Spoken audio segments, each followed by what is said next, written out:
अस्सलाम वालेकुम my family. मैं हूं नूर और आप देख रहे हैं इंडियन फूड लवर्स। अल्लाह बरकत दे आपकी रिस्क में। Welcome back to my channel. तो जी मैं आज ईद के लिए ना स्पेशल सी रेसिपी लेकर हाजिर हो गई। अगर ईद पर अचानक से मेहमान आपके घर पर आ जाएं तो आप ये ना बहुत ही ज़्यादा मज़ेदार से चिपली कबाब बर्गर उनको बनाकर ना दे सकते हैं। बहुत ही ज़्यादा इजी और बहुत ही ज़्यादा जल्दी से बन जाते हैं ये। बहुत ही इजी रेसिपी। साथ में आपको ना इसके 3 लेयर सॉसेस भी बनाना बताऊँगी।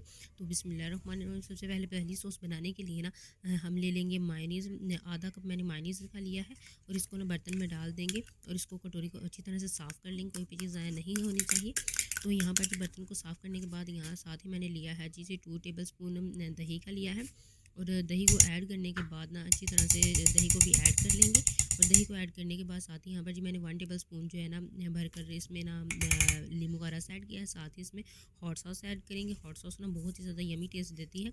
यहाँ पर जी 1 टेबल स्पून ही मैंने हॉट सॉस का ऐड कर दिया है। हॉट सॉस ऐड करने के बाद इसमें हाफ़ टी स्पून जो है ना, यानी कि हाफ़ टेबल स्पून इसमें ना डाल देंगे जी गार्लिक का पाउडर। और साथ ही यहाँ पर जी मैंने डाल दिया है हाफ़ टी स्पून ही इसमें जाएगी काली मिर्च का पाउडर। हाफ़ टी स्पून इसमें जाएगा नमक। और यहाँ पर जी तमाम चीज़ें तमाम इंग्रेडिएंट मैंने ऐड कर दिए हैं मायोनीज़ में। और ये बना रहे हैं हम बहुत ही मज़ेदार सी मायो गार्लिक सॉस।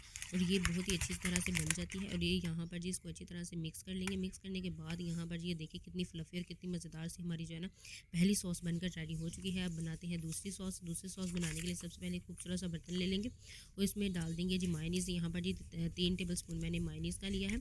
और यहाँ साथ ही 1 टेबल स्पून जो है ना मैंने इसमें ना तंदूरी मसाला जो है ना वो इसमें ऐड कर दिया है। और साथ ही 1 टेबल स्पून ही इसमें 1 से 2 टेबल स्पून इसमें ना क्रीम ऐड कर देंगे फ्रेश। और क्रीम ऐड करने के बाद इसमें डाल देंगे चम्मच की मदद से इसको अच्छी तरह से मिक्स करते जाएंगे। और ये देखें बहुत ही ज़्यादा अपना मज़ेदार सा बहुत ही अच्छा सा कलर जो है ना ये छोड़ती जाएगी। तो वो ये देखें इसको मिक्स करने के बाद ना इसने कितना अच्छा सा अपना जो कलर है ना वो दे दिया है। तो यहाँ पर जी हमारी जो है ना तंदूरी जो है ना मायो गार्लिक वो भी रेडी हो चुकी है। आप चाहें तो इसमें ना कोयले का ना थोड़ा सा धुआं भी दे सकते हैं। इससे जो है ना फ्लेवर और भी ज़्यादा इन्हेंस हो जाएगा। तो यहाँ पर जी मैंने 2 लिए हैं बंद। और यहाँ पर जी मैंने बर्गर बन लिए हैं और यहाँ पर 2 लिए हैं। और इसको ना अच्छी तरह से जो है ना हमने जो मायो गार्लिक सॉस बनाई थी उसको अच्छी तरह से मिक्स कर देंगे।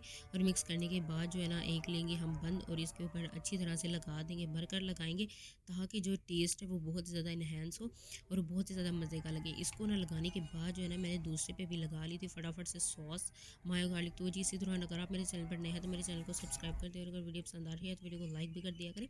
तो साथ ही यहाँ पर जी मैंने चपली कबाब ले लिए हैं। आप ना रेडीमेड ले सकते हैं क्योंकि अगर घर पर पड़े हों रेडीमेड कबाब तो आप ना इनको फटाफट से फ्राई बस करना होता है और जो है ना इसके ऊपर लगा देना होता है। तो यहाँ पर जी मैंने फ्राई करके ना चपली कबाब वो इसके ऊपर लगा दे दिए थे। और साथ ही जो है ना बारीक कटे हुए प्याज और टमाटर जो है ना इन दोनों के ऊपर स्प्रेड कर देंगे अच्छी तरह से। इनकी जो असेंबलिंग है ना वो अच्छी तरह से कर लेंगे। मैंने दोनों की जो असेंबलिंग है वो कर ली है।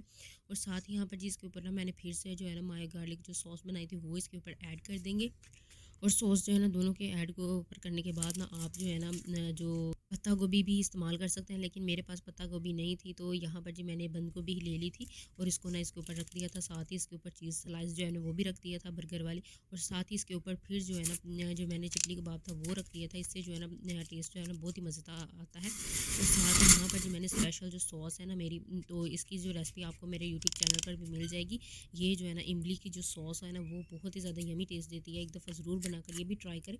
तो ये उसके ऊपर मैंने चपली कबाब के ऊपर लगा दी थी। फिर इसके बाद जो है ना मैंने तंदूरी जो हमने बनाई थी सॉस माया गार्लिक को वो भी इसके ऊपर लगा देंगे। जो हमारा बन है उसकी जो ऊपर वाली है साइड है उसके ऊपर भी लगा देंगे। इससे जो कलर है और इससे जो टेस्ट है और जो तीखापन होता है ना वो बहुत ज़्यादा यमी आएगा।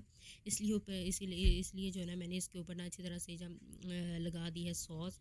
सॉस लगाने के बाद जो है ना ये देखिए कितनी खूबसूरत से लग रहा है। इसलिए यहाँ पर जी रख देंगे इसके ऊपर और साथ ही दूसरे के ऊपर भी लगा लेंगे। और यहाँ पर जी मैंने दोनों के ऊपर लगा दिया है और यहाँ पर हो गया काम मुकम्मल। और यहाँ पर साथ ही मैंने एक जो है ना तवा ले लिया था, इसके ऊपर लगा दिया था बटर। बटर लगाने के बाद जो है ना हमने ना इसके ऊपर रख देने हैं हमारे जो दोनों बर्गर बने थे वो इसके ऊपर रख देंगे। और इनको ना अच्छी तरह से ना थोड़ी देर के लिए ना सेक लेंगे। और यहाँ पर जी चलते हैं फाइनल लुक की तरफ। तो जी माशाल्लाह माशाल्लाह मेरे अल्लाह की शान उसकी रहमतें नेमतें और बरकतें। तो वो ये देखें हमारे मज़ेदार से जो बन है बनकर चपली कबाब जो बर्गर बनकर तैयार हो चुके हैं। एक दफ़ा ज़रूर बनाकर ये रेसिपी ट्राई करें। इंशाल्लाह आपके घर वालों को ज़रूर पसंद आएगी। अगर वीडियो पसंद आई है तो वीडियो को लाइक शेयर और मेरे चैनल को ज़रूर सब्सक्राइब कर दें। और एक दफ़ा ये बनाकर खुद ट्राई करें, इतने यमी और इतने मज़ेदार के बनते हैं ना। ईद पर अगर मेहमान अचानक भी आ जाएँगे ना, तो आप जो है ना ये ना उनको फटाफट से बनाकर देंगे और वो भी खुश होकर खाएँगे।